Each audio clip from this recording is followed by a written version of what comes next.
I'm going to self-publish my work. Do I need an editor?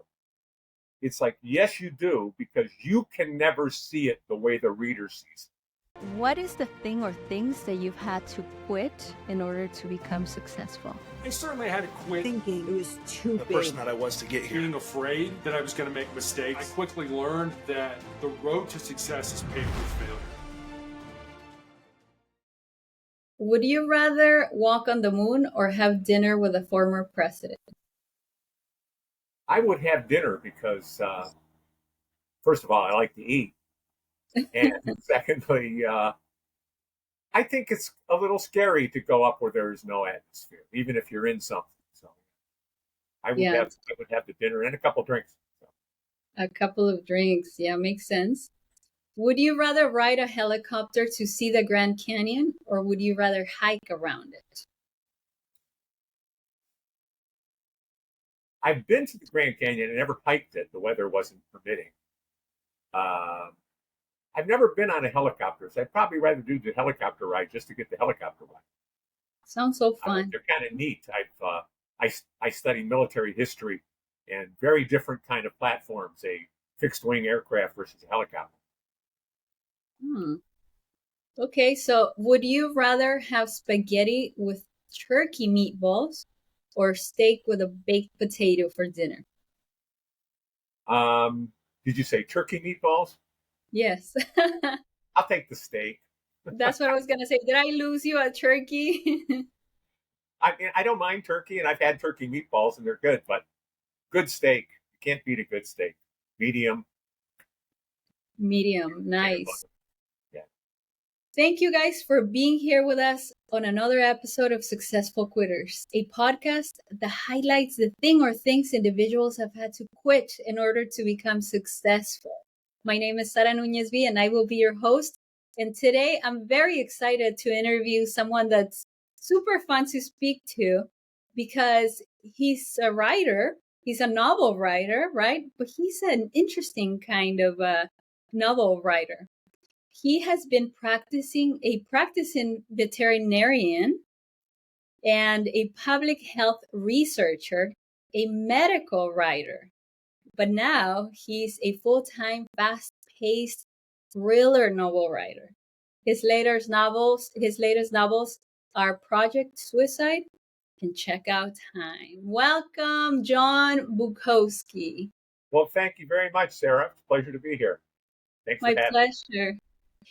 John, let's jump right into it. Tell us about John at 5 years old. Where did you live? What was life like for you? At my early years, until I was about 22, I guess, I lived in Detroit, Michigan. And not outside Detroit, Michigan, in Detroit, Michigan, on the east side. And went to Catholic grade school, Catholic high school, and then on to college at Wayne State, which is also in Detroit, Michigan. So I was living in Detroit, loving the Detroit Tigers and all that stuff. Nice. And do you remember having a hero back then? I remember being 12 years old and just thinking Bill Freehand, the catcher for the Tigers, was the greatest guy ever. I didn't know him personally, so it really didn't matter. But I also had some kind of heroes who were scientists. I read a lot as a kid about, as many kids do, about dinosaurs, the diggings of Roy Catman Andrews and some people like that. And so I respected scientists a lot, as you can tell from my future career. Yeah. What do you think? And I'm curious. I've never asked this before, but what do you think makes boys be so interested in dinosaurs and all sorts of things like these? And it's like just an age where it starts like a 2.5 and what do you think draws them closer to them? I think part of it has to do with the fact that they're so different from animals today. They're so big, bigger than life. And I know growing up, you see a lot of movies that feature dinosaurs and TV shows. And when you can try to get your head around the fact that these things lived 50 and 60 million years ago, 80 million years ago, and lived for millions of years. The species dinosaurs survived for many millions of years, much longer than we have. And so I think all that's just kind of a layer of fascination. It's like anything that you can think of that's that old that you can still see fossils of and stuff. I think that's interests a lot of kids, not just boys. I think a lot of girls find it. Yeah. The thing is, what I've seen from my nephews and nieces is that for some reason at age 2.5, the boys start, I think also is the fact that they see them be so big and they're so tiny. Yeah. That I think they kind of are drawn to the power that these beings could have. And it's so fun to see them. One of my nephews knows all the names of all kinds of them. That's amazing. And what did you have siblings when at that age when you were 12? Did you have siblings already? Yes, I'm actually the youngest in the family. There were six kids, and I'm the sixth. I have 2 brothers and 3 sisters. What was it like to be the youngest? I was the favorite, although I didn't know it at the time. I remember asking once my siblings later on, like when I was in my 20s, and I said, Mom pretty much treated us all the same, right? She didn't have any favorites. Was there a favorite? And they looked at me and said, "You." I couldn't see it, but they could. Yeah, absolutely. And when you were closer to high school, when you got to high school, what were you like? Were you always creative and interested in these creativity things? Did you keep to yourself? Were you popular? What was life like? Well, it was an all boys school, so there was a limited amount of popularity to begin with. But I was kind of a nerd. I Academically, I've always been a person who was blessed, and you could say cursed, with being good at quite a few things and being interested in quite a few things. I loved reading. I still love to read for fiction and nonfiction for recreation. I like to write. I loved history, still love history. And I loved science. I thought science was fascinating. So I had to pick because, you're going to go on, you're going to do a career. And I picked science. And also I wanted to do veterinary medicine, which is very hard. You got to have the best grades and you have to focus science, science, and science. And so some of these other things like my writing and stuff had to go on the back burner because I was a man on a mission. And so that I started probably in high school, started focusing on science more. What do you think made you want to read? What do you think gave you that interest in reading and writing at the beginning? Was one of your parents nurturing? My parents recognized the importance of that. Writing, of certainly reading, and reading is still the best way to learn how to write. You learn more from reading than you do or as much as you do from actually writing yourself. But my parents recognized that. They encouraged us to read to us early. And then I remember spending, many a summer day or afternoon in the library, which was about 3/4 of a mile from our house. I would walk or ride my bike. And it was air conditioned, which our house wasn't. And sit there and read. Just sit there and read for 2-3 hours, then check a few books out and go home. Yeah. That's amazing, isn't it? That how much of an impact the beliefs of your parents can actually have in your future, little things that sometimes we don't consider.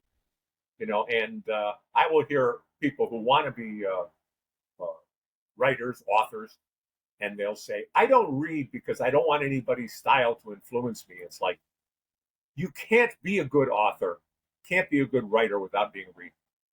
Stephen King always says, and I would agree with this 100%, two big things you have to do if you want to be a writer. You have to read a lot, you have to write a lot. Mm-hmm. Those are the biggest things. Yeah. And, read a wide variety of authors. Certainly read the people who are in the genre you want to write in more. But you learn how language goes together. You learn how I was also benefited by Catholic education in grade school, where they actually were doing things like parsing sentences and the diagramming and things like that. So you learn the basic structure. It's like being a carpenter. You know, Yeah. you have to have the blueprints. You have to know how the basic structure is going to look. You can't just wing that. Absolutely. Absolutely. There's a way to write everything, and a novel is different from everything else that you could write, like a screenplay or things like that.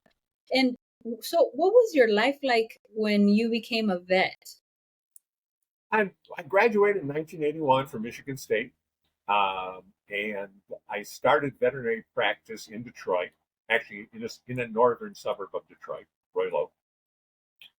And I worked at it for about 5 years when two things kind of spoke to me. One was, and this is the major one, veterinary, I did not realize how stressful a profession it is, because you make a lot of life and death decisions, both when you're trying to diagnose and treat disease and when you're deciding end of life, which people come to you and they say, is it time? And you never have a good answer to that. And probably around my 500th euthanasia, I said, maybe I want to do something where you don't have to make so many life and death decisions. Yeah. And the other thing about it was, it's not just dealing with animals. That's actually a small part of it. It's dealing with people. And you have to be good at dealing with people. I'm okay. But I usually tell people when they say, my nephew, niece, son, daughter wants to be a vet, what advice could you give? And I say, do they like working with people? Have them do a summer, 3 months, doing retail sales. And if they can do that and not kill themselves, then, pursue, because they'll say, well, they really love animals, or I really love animals. It's like, get animals. Yeah. You don't have to. That's a great advice. Yeah. Did But you have animals while growing up? we had a dog, I remember, named Sparky. It was a black kind of Cocker Spaniel mix. And then I didn't have a dog again until I was in college. A pet. I had a cat named Kirby. And he became my mom's cat when I went away to veterinary school, and lived for 17 years. He was a good old age cat. Wow. And you would think that you never really think about a vet and having to deal with people, customer service in general. So that's a great advice. When you're going to veterinary school and before, because they always have you work at a practice beforehand, and I worked at the Michigan Humane Society for Dr. Bailey, you never think about being the guy in the white coat. You're an observer of the guy in the white coat. Right. But you don't really think about what it's like. What is he going through? Yeah. And I think that's a big difference. At least it was for me. A different perspective. And is it like a doctor? I'm assuming now that you're saying I had to take so many life or death decisions. Is it the same thing as far as, did you have to take that feeling home sometimes, or were you able to detach from work whenever you go home and sleepless nights worrying about a case? Did you make the right decision? Worrying over your mistakes, because everybody makes them. And there are still things to this day that bother me. And this is 30 some years later. That's crazy. I had never thought of that perspective. It's amazing to see how every career really has its ups and downs, and so much of responsibility to be a vet, because also the people that are taking their pets there are suffering. So it's just like trusting you. Yeah. Interesting. And so one day you said no more. Yeah, No more going through that. he said, I don't see myself like owning a practice and doing this for 30 more years. So what now? And I got a word of it, public health. I thought about doing public health work, and I went back to school at University of Michigan and went to a 1-year program for a master's of public health degree. And that got me where I could now do more of a research related type of work rather than, studying disease patterns rather than uh, uh, treating illness. As a matter of fact, one of the graduate teachers that I had, a parasitologist, said to me, we got to get you out of the idea of doing into the idea of thinking, because you're going to be a researcher now. It's different. You're used to seeing animals, treating, diagnosing, always doing. It says you have to take time to think. Yeah. And how did you like that? How long did you do that for? Well, I started doing it. I worked in a couple different places. I worked in state government in New Jersey. My wife my wife to be was living in New Jersey then, so I went there and we were and I got to the New Jersey Department of Environmental Protection, and I worked there for about 4 years. And I went back to school to get my PhD in it. So I got at the University of Medicine and Dentistry of New Jersey, which is basically Rutgers. I got my PhD in epidemiology. And for people who don't know, it's not the study of the skin, and it's not the study of insects. It's the study of disease patterns. Yeah. And statistical evaluations of disease patterns and cause and effect, things like that. What people did a lot during COVID, except I did it better. There was a lot of crummy epidemiology going on during COVID that got me pulling my hair out. But anyway, so yeah, and I did that, and I worked in government. I worked for a big oil company in their environmental health group, and I did that for about 15 years.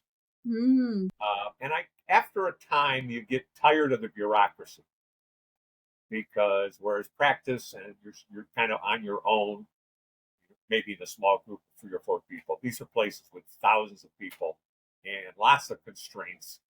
And so I wanted to move back to the Midwest. I was living in New Jersey at the time, and my wife wanted to move back to the Midwest, who grew up there. And so I decided that I was going to transition from that to medical writing, contract medical writing.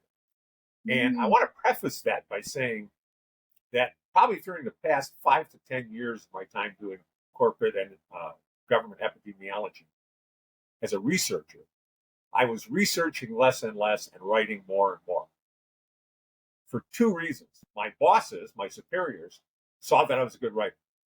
If there was an important white paper or article they wanted to bring out, they would tend to give it to me. And secondly, I enjoyed it. I said, okay, remember I used to like writing back in high school and in college, undergrad. It was fun to get back into it. I enjoyed sitting down and writing. Yeah. And so I figured, why not take that to the next level and just be a writer? So that was part of the move to be a contract epidemiologist. And my wife happens to be a contract editor for medical textbooks. So wow. I was working with her basically, and I was doing writing, she was doing editing. And that went pretty well. We had a lot of clients up until around 2008, 2009. Do you remember what happened then? Yes, absolutely. The market crash. Right, a thing called the Great Recession. Yes. And if you know anything about companies during times of financial uncertainty, they don't like to spend money. People. Yeah. So basically what they did is, at least my clients dried up. My wife had a few established clients. She'd been doing it longer, her editing. So she had income coming in, but my work started to dry up. But there was a silver lining to that. I had the gift of time. I had a 6-8 month period where I had minimal professional writing responsibilities. And I don't know if any other writer has ever told you this, but no matter whether you do copywriting, whether you do writing for insurance companies, technical writing, medical writing, like I did. Everybody wants to be a great American novelist. That's kind of universal. Yeah. And so I said, I always wanted to, I enjoy reading novels. I always wanted to write one. And I had a block of time. So I started doing it. And I tried to do a little bit every day. And over a 6 to 8 month period, I actually wrote a thriller novel, which is still gathering dust on my computer. It's what Stephen King calls trunk novels.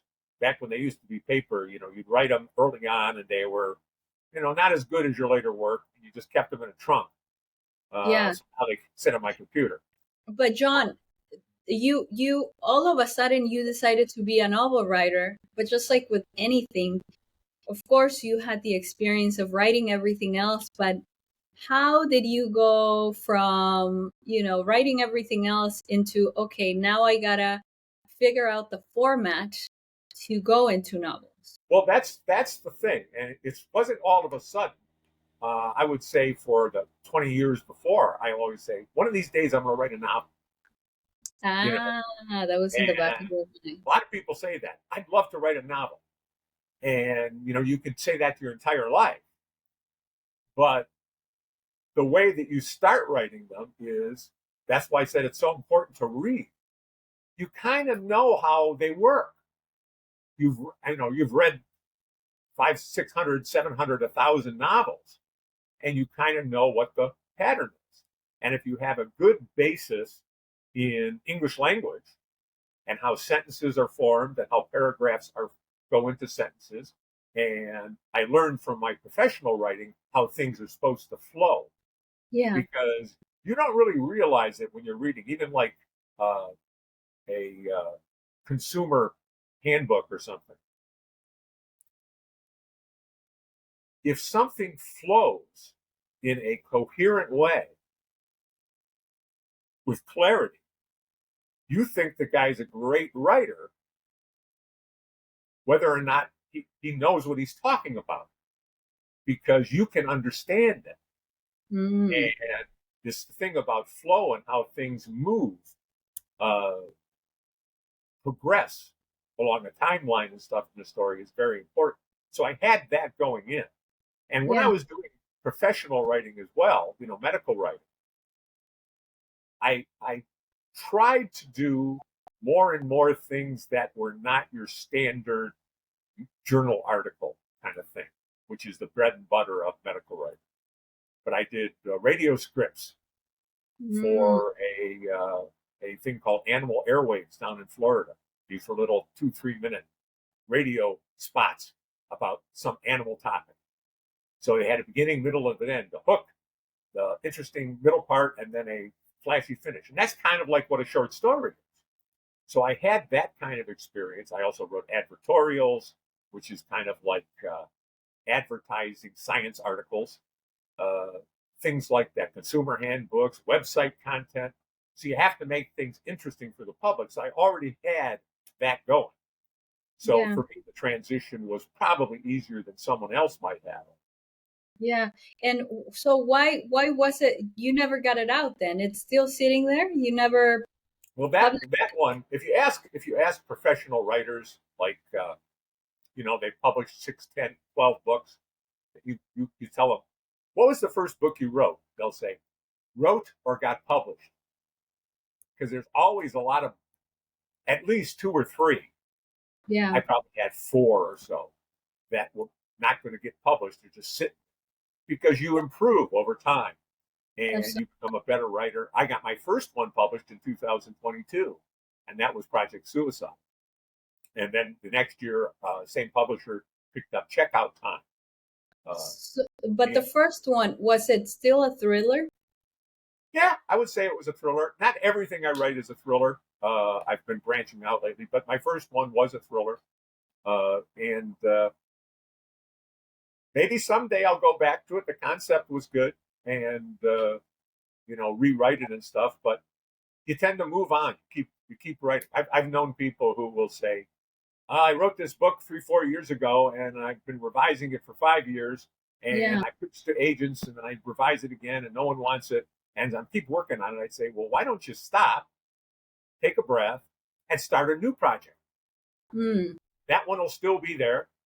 But if you're not having success with it, you know, as people will tell you, if you do get an agent or you get a publisher who wants your work, no matter how long it took you to write that first book, they want the next one in a year. Yeah.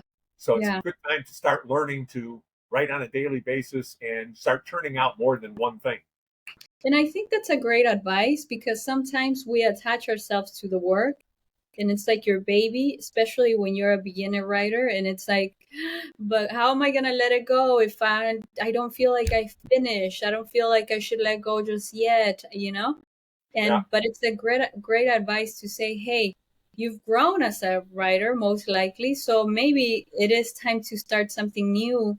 And there's a possibility to go back to it when you grow a little bit more and you're going to see it. People do different. that.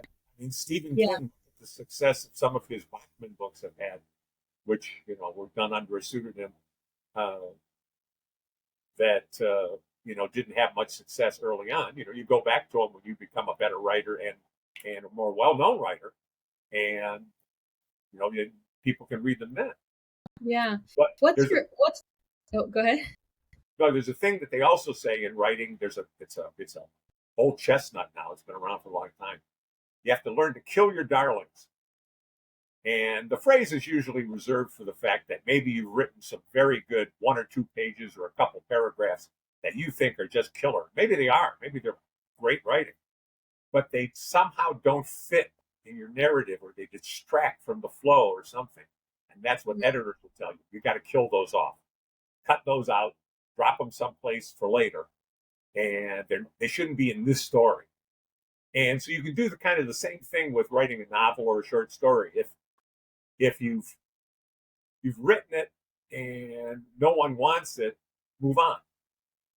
Yeah. That's it. Would you say that have you ever tried writing a short story and then ended up developing that into an actual novel?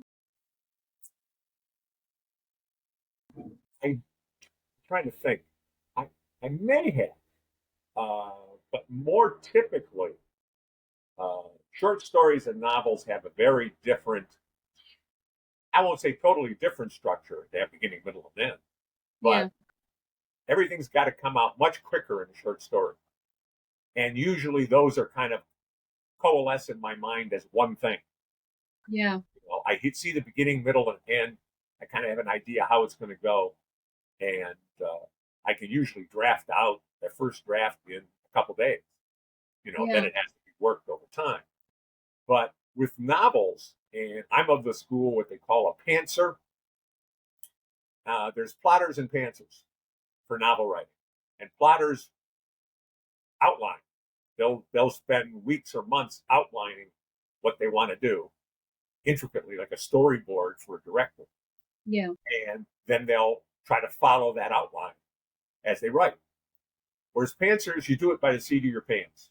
You have a general idea of what you wanted, of what the story is going to be about. You start writing it and you let it develop, surprise you along the way. And that's very good for thriller writing, for example, because if it surprises you, or is a surprise to you, then it's going to be a surprise to the reader. Yeah, and even with the not choosing the option not to outline, in your case, do you usually know though what the end will be, or do you fully allow it to develop itself? Sometimes I have a general idea where I want to end up, but usually it works itself out over time as I'm writing it. And it'll be amazing. It's usually those times when you're not thinking about it. Maybe you're stuck at a point and you go, God, I don't know what I'm going to do with this.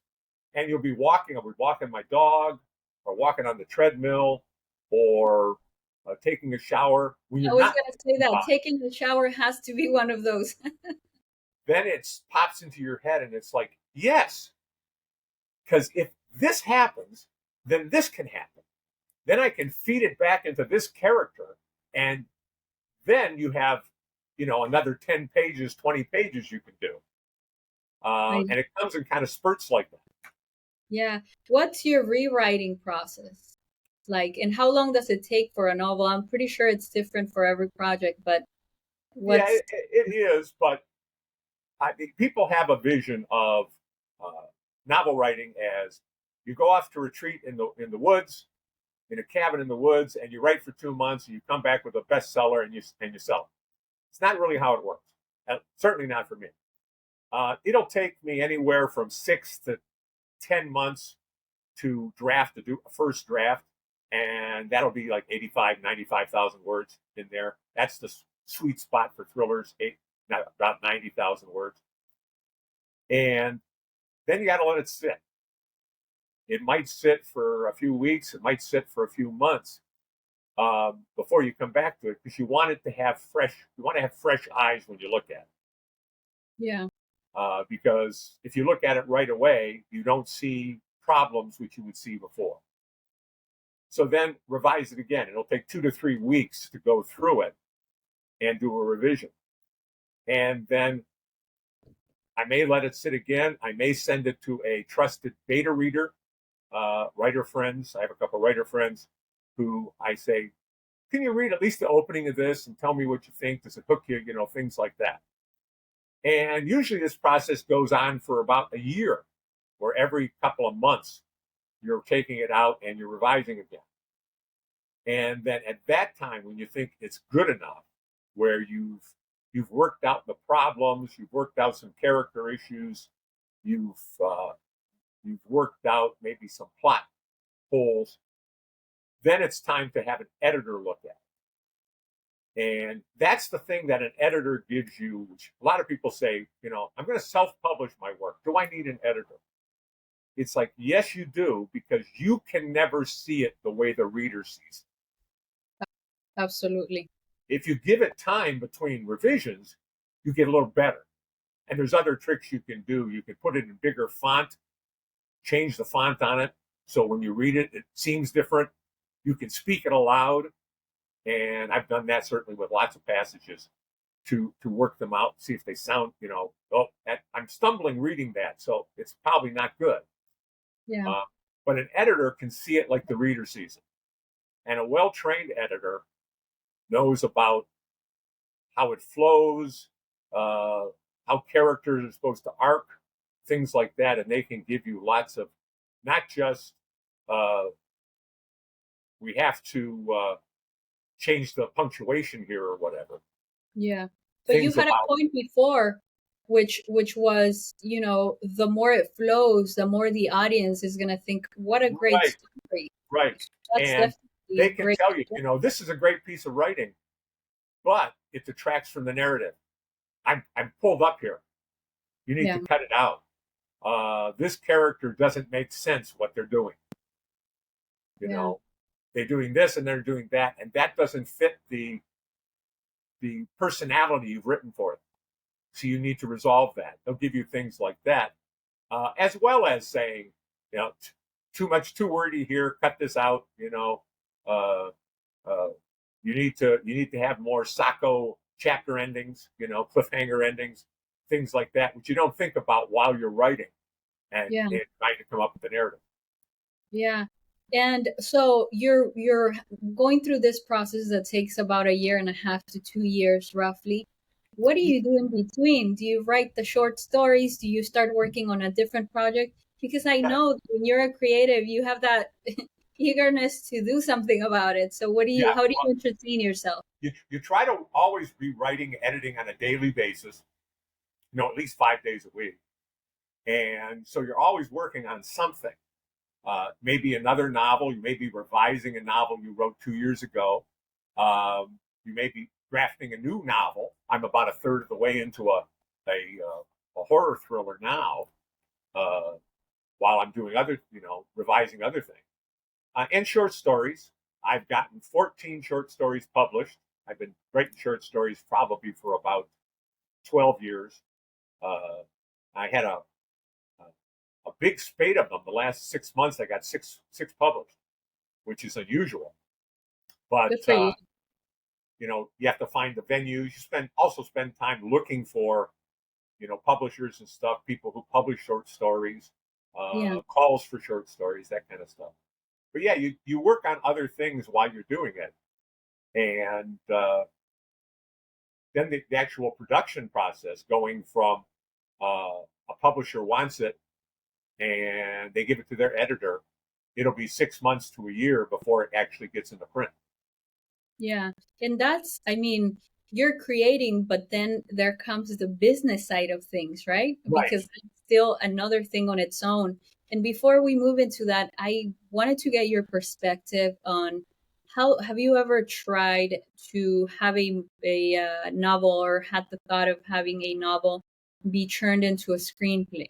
Or what are your thoughts on that? I think every novelist would love to see their work turned into a movie. The problem is getting it in front of people who buy the rights for movies. Yeah. That's where a publisher can help you, or if you're agented, an agent can help you. But yeah, I think everybody would like to have their work seen by a large audience. Not only the fact that more people are familiar with your work, but it also, when you slap that now a major motion picture or now a Lifetime movie on your book cover, Yeah. well, that sells a lot more copies, from just a standpoint of a business standpoint. Absolutely. And the thing is, a lot of people worry, well, what if they ruin my book? I've heard that from people.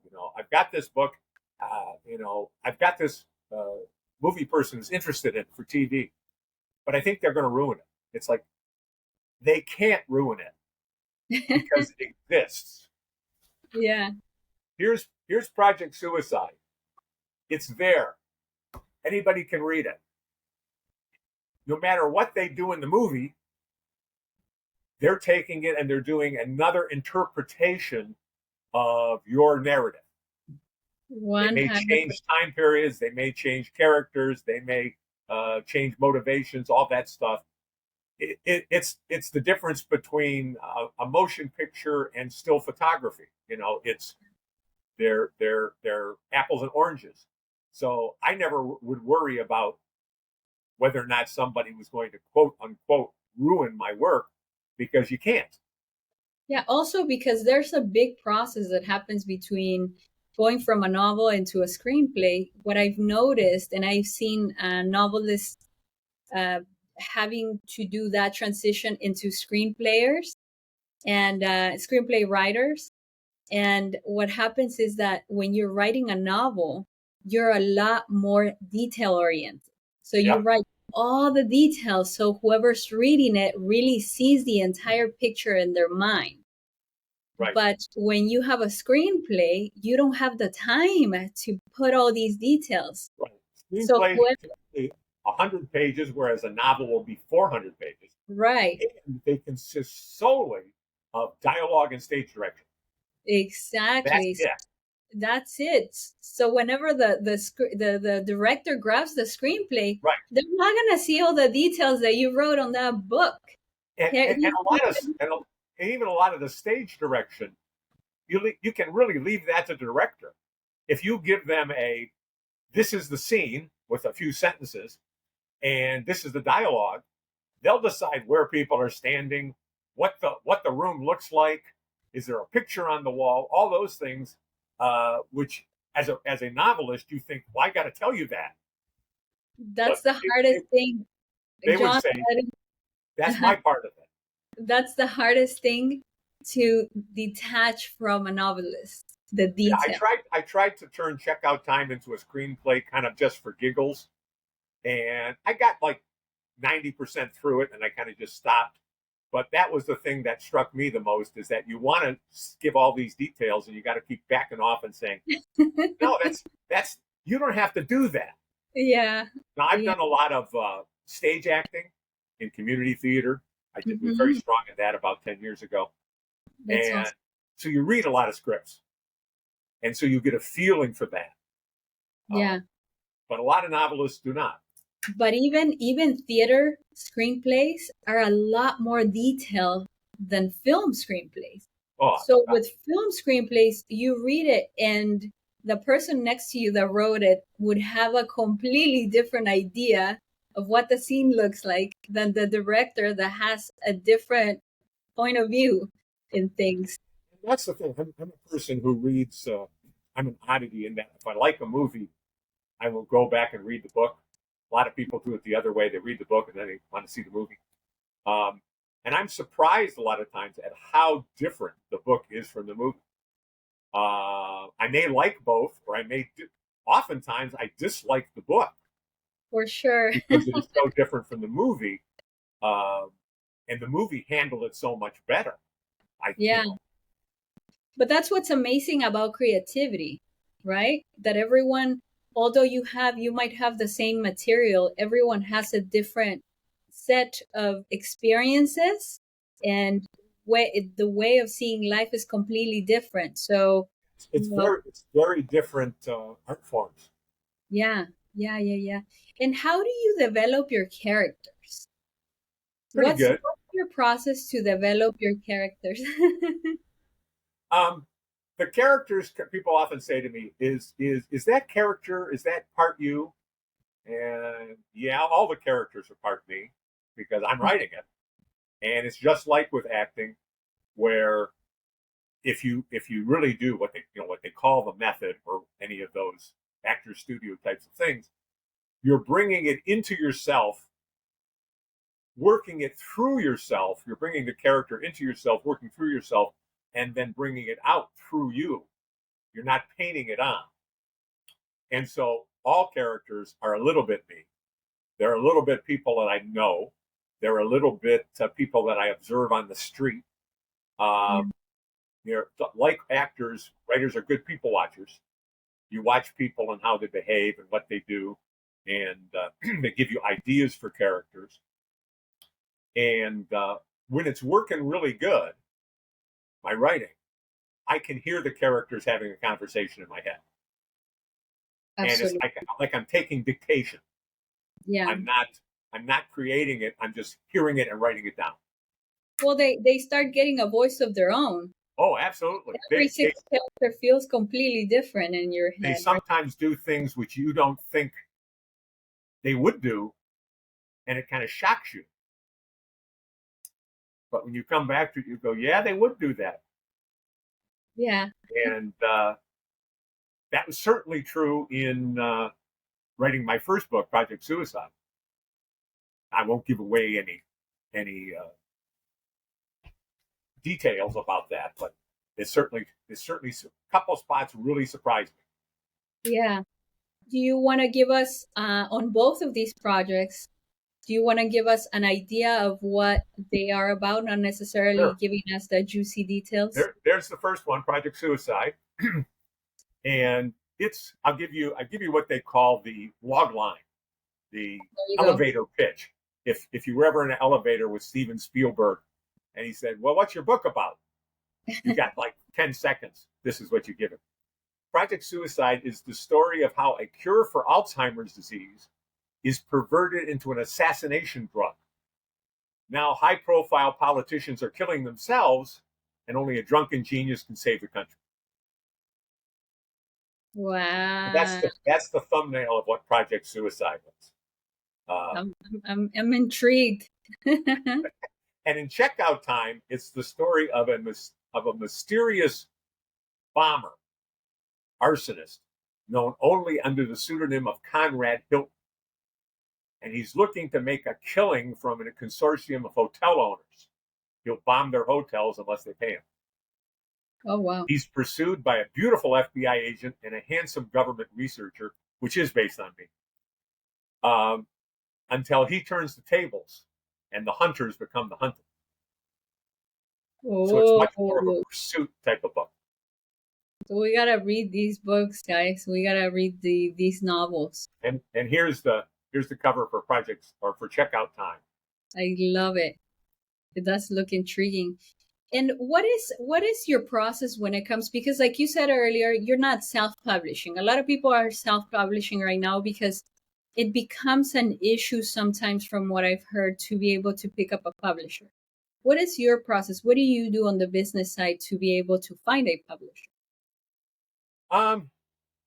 It's tough. What you got to do, and I'm doing this with a couple of books right now, uh, is you can try to go the route of an agent. And if you want your books to get into the big publishers, the Penguin Publishing and things like that, it has to be through an agent. But it's very, very difficult to get an agent. Anybody will tell you that, because oftentimes they're looking for specific things, and they're looking for things that they immediately see huge upside potential. And all writing is not like that. So I've been going by trying to go with small publishers that don't require agents. And there are lists. You can find lists of them, and you look what they're looking for. They're looking for thrillers. Are they looking for horror? Are they looking for chick lit, which is a industry term for like Hallmark movies, that kind of writing. And you query them. Yeah. And it's much easier to query now than it used to be, because it's almost all done electronically, either through portals or through email. And so you can query 5 publishers in an afternoon, whereas it used to be you had to type everything out. You had to type a query letter. You had to photocopy or whatever, several pages of your manuscript, whatever they require. They want a first chapter. They want the whole book. Out. And you have to mail it. So back when people like Stephen King were starting out, or Ernest Hemingway, when you had to work on a typewriter, it was very difficult to query. But now it's quite much easier. And so you query and you look for responses, and they may come back with, "We want the whole manuscript." They may come back with, "Sorry, we don't want it," which is most of it. You have to deal with a lot of rejection. What do they always say that, what's her name? Rowling, J.K. Rowling, had something like 47 rejections before she got an agent for her Harry Potter book. And so a lot of times they just won't even respond. No response. It seems that for all of these things, is that time when you're about to give up and you want nothing to do with it anymore. If you do it one more time, then it works. Well, interesting thing. One of the first short stories that was really, I thought, good that I wrote was probably about 2016, 2017. And I sent it around places that took short stories, and nobody wanted it.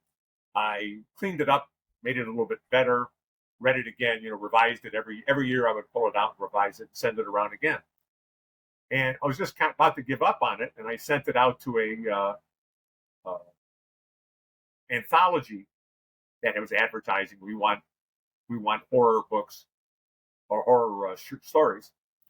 And that was in end of last year. They loved it. And it's coming out in Max Booth's mausoleum. No, excuse me, Max Blood's mausoleum. Excuse me. And so, hey, you don't know. Sometimes it's just the right person seeing it. I'm telling you, it's same with novel writing. Sometimes. It's the same with novel writing. Sometimes just the right publisher has to see it. Yeah. And 20 of them may not want it, and the 21st says, "This is perfect for us." Yeah. And when it comes to publishing, do you still have to invest a little bit of cash on every project? So you'd have to do what? Do you still have to pay certain things? Do you still have to invest with traditional publishers? You don't pay up front, but you do have to invest in marketing. Marketing, right? Because the publisher only does a little bit of marketing. Sometimes they don't do hardly any. The big publishers like Penguin and stuff, they may do nothing. You have to do it all on your own. And so you may pay to have a Kirkus review done, for example, or you may pay to have some Amazon ads run or things like that. And certainly you have to invest your time. I go to quite a few book clubs every year and talk about my work. I go to conferences. I'm going to 2 conferences this summer, one of which I teach at in Louisville, Kentucky, the Imaginarium Conference. And then another one, the Killer Nashville, which is a thriller writers, mystery writers conference in Nashville, which I'm going to in August.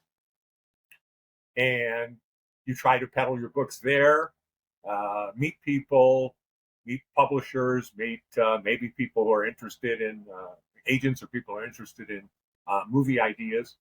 So you have to pay for that yourself. Yeah. So you even with traditional publishing, and there's all kinds of publishing now. You can self-publish, you can do hybrid publishing, which is where you pay some upfront costs, but they make their money through the royalties. Or you can do traditional publishing. And even with traditional publishing, you still have to invest your time and money into marketing the book, because otherwise it doesn't sell. Go anywhere. I mean, the good thing nowadays is that there are a lot of networking opportunities, and also there's social media, there are these podcasts, there's so much help that you get compared to before. Like you said, it was a little bit harder. What's the shortest short story that you've written? What's the what? What's the shortest short story that you have written? The shortest short story I was written, it was just published in a local writers group, Knoxville, Tennessee writers group last year, was 900 words. And that's actually in the realm of flash fiction. Flash fiction usually is between 200 and 1,000 words, whereas a short story is between 1,000. Some people put it at 1,500 and 6,000, although it can go up to 7,000 or 8,000, 10,000 even, and still be considered a short story. After about 10,000, it becomes a novella until it reaches over 50,000, and then it's a novel. Then it's a novel. That's kind of big. In order to advertise these short stories, do you usually put a couple of short stories together, or do you usually advertise them separately? What I'll tend to do is when the anthology or whatever comes out, or the story's published in a magazine or online magazine, I will send it out to social media, both my Facebook and Twitter accounts, as well as groups that I'm in, writers groups, and let them know it's out there, give them a link maybe, that kind of stuff, and talk about it on podcasts. There's several coming up as far as my short stories. You can find them in Non-Corporeal 2, which will be coming out probably this summer, in Larceny and Last Chances anthology, which will be coming out this summer, and in Max Blood's Mausoleum, which I believe is out now. And you have to send us these links so that we attach them to. I'll send you the names right now. I'm not sure there are links because they're not yet out there. But or the name so that we can put them there. Yeah, so that people can look it up. John, what is a thing or things that you've had to quit in order to become successful? Well, the biggest thing you have to get rid of is procrastination. I know lots of people who say, I want to write a novel. I know a smaller subset of people who say, I've started to write a novel. I know lots of people who say, I'm good at starting novels. You have to get rid of the procrastination. That's a great one. Say I'm going to do it. And another thing you have to get rid of is, to actually have to get used to, is consistency. Keep working on it. It's, I would say novel writing in some respects is similar to doing my PhD dissertation. You do a little bit of work every day for a long period of time until you finally get the product. So you have to stop thinking about it as, oh my God, I'm trying to write 90,000 words. I can't write 90,000 words. You don't have to. You only Yeah. have to write 500 to 1,000 words a day. And you shouldn't try to write 90,000 words all at once. That's crazy. Stephen King, who's one of the most prolific novel writers in history, writes 2,000 words a day. That's all. Yeah. Yeah. It's amazing because the little things will eventually add up. Right. The small habits, the small pieces that you add up within months and years will actually eventually end up being a novel, a book, whatever it may be. Yeah. Where can they find you online? You can see a lot of examples of my writing and get some links over on my website, which is thrillerjohnb.net. So thriller, JOHNB.net. Yes, and that link will also be at the bottom. And they can find Project Suicide. The easiest way is at Amazon and any place Ingram distributes, so Barnes and Noble and stuff. But the easiest way is to do Project Suicide Novel, all one word, .com. I own that website. It will take you directly to Amazon. Same with Checkout Time. Checkout Time Novel, all one word, .com. That'll take you directly to Checkout Time. And one thing I want to ask is that I would love everybody to read the books, but something that people don't realize is leave a review. Leave an Amazon review, especially, or a Barnes and Noble review. But Amazon especially, not only do people tend to buy books that are reviewed and reviewed well, but Amazon tends to, how they market your book, where they position it, depends on the number and quality of the reviews. So it's more important than people think, and it only takes you 5 minutes. It really does not take any longer than 5 minutes to give it a star rating and maybe give it a couple of lines. Yeah, it doesn't even take 5 minutes. It probably takes 2-3 minutes, guys. Yeah, So it doesn't take very long to leave a review. Yeah, definitely. John, thank you so much for all these golden nuggets and spending this time with us. I've had an amazing time. Well, my pleasure, Sarah. I really appreciate the opportunity. Thank you very much. And thank all your listeners. Absolutely. And thank you guys for watching another episode of Successful Quitters. My name is Sara Nunez V, and we'll see you on the next